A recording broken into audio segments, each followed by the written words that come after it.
not the most ideal conditions for detecting, but it is December 29th, so I can't complain too much. Got a coating of snow last night out here in the hills where I live in the city.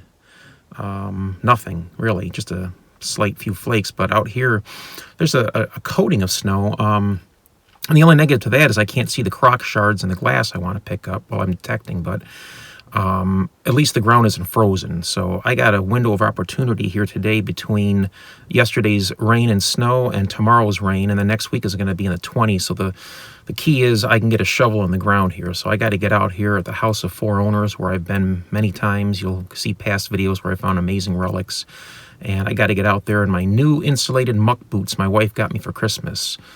So it'll be dry and warm, and it doesn't matter how muddy it is. So I got to hit the field quick here because I got limited time. See you out there. Well, I'm in the part of the field here where another home was, where I found the silver washed infantry buttons dating to the 1820s. And I'm going along the ditch here. There's my car. So I'm walking along here. I got a couple of can slaw digs here, but I think I got my first coin. And it was ringing up high 60s on the AT Pro, so it could be a zinc Lincoln that flew out of somebody's car, you know, but you can see it right here. I'm hoping it's a Civil War token. Feels pretty light and thin. Doesn't really feel, but it's actually an Indian head penny. Look at that. I can see the shield coming through in the wreath. All right, man, Indian head penny.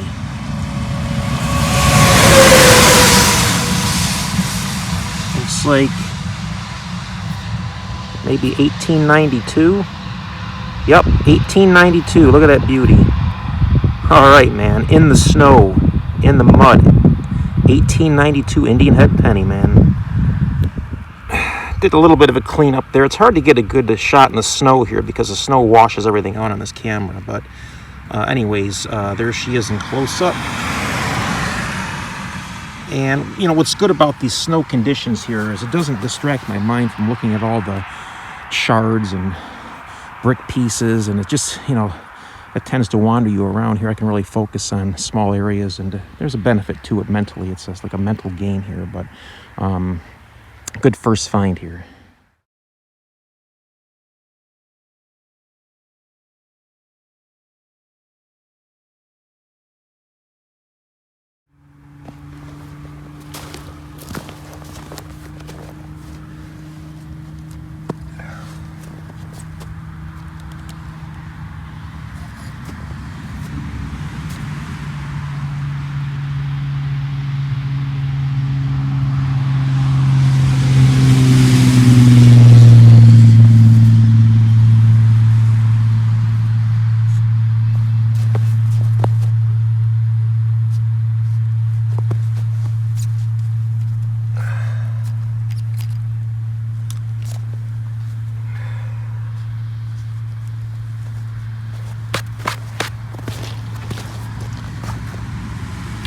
Okay, I'm going to go for a live dig here in the snow and the mud. Solid 63, very round, very tight, not too deep. Sounds very button-like to me, so let's give it a shot.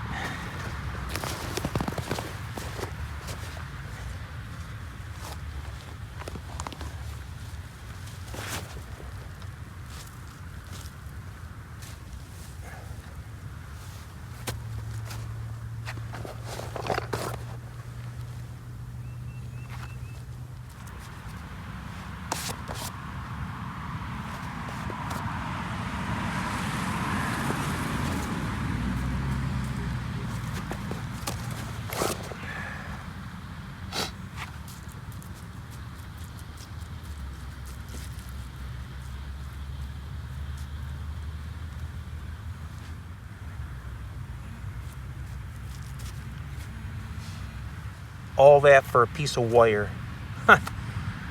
Yeah, all right. But that's what happens.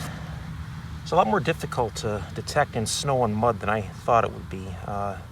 It's hard for me anyways to pinpoint.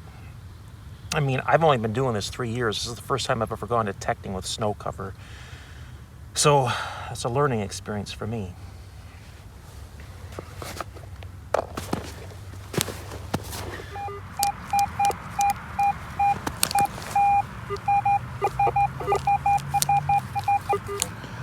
It's an incredibly tight 78, a little sharp, very small area, which means it's a small object.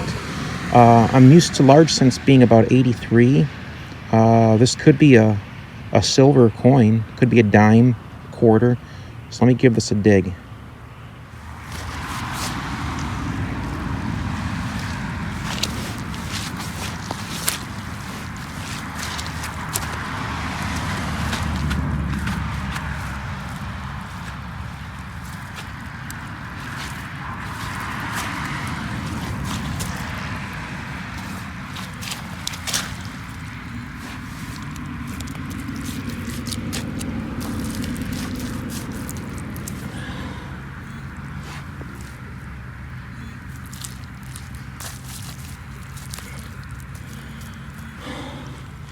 Well, it is not a coin, but it looks like an old buckle, which is very cool.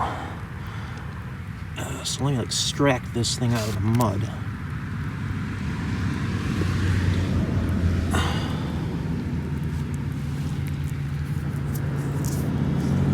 Okay, there it is, busted in half. We'll see if there's another piece in there, but it looks pretty old to me. And it looks like something a human would use more so than horse tack. All right, let me check this hole here.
Well, it's a pretty solid signal. I'm way in the back part of the field here. Cars up towards the road. I came way down back by the ditch. I'm getting a lot of can slaw down here, so I have a feeling that's what it is, but I'll give it a shot. See if I can finagle a live dig out of this muck. I left my tripod in the car because it was too much of a burden to carry around in this mud, so let me see what I can do handheld. I did not live dig this after I set up the live dig because this muck is just too heavy and wet. And as I suspected, 12 inches down, the round disc of the top of an old pull tab style can, ringing up a solid 83. I had a feeling, but I've had that happen to me before where I'm convinced as a can and out pops a coin. So I decided to go for it and I went for bust. 12 inches down, man. Okay, back to the slob. Well, I've got the Technetics Patriot out with a 5-inch Fisher F5 coil. I'm in the iron patch here at the main house site, and you know, this is what I listen to. I'm doing those little squeaks as a nail.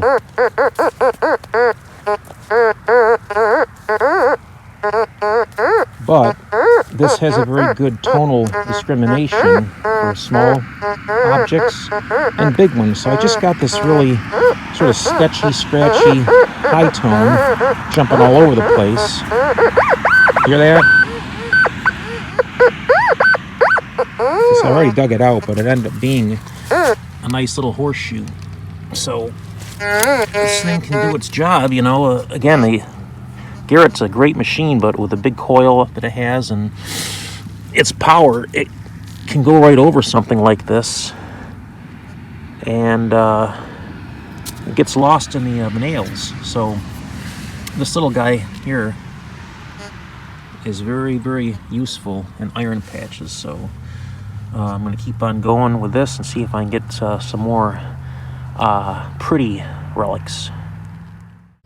Well, the sound was horrible in this segment here. The traffic going by with the wet roads, and this thing was squeaking because I didn't have my headphones in. I was basically trying to explain that this is not a waterproof detector, but I had weatherproofing covers on it made out of neoprene to cover up the battery compartment and the screen, so it is weatherproof for conditions like today. It just can't go underwater, which is totally fine because I don't dive underwater to detect anyways. So it's a pretty cool little machine for weather like this.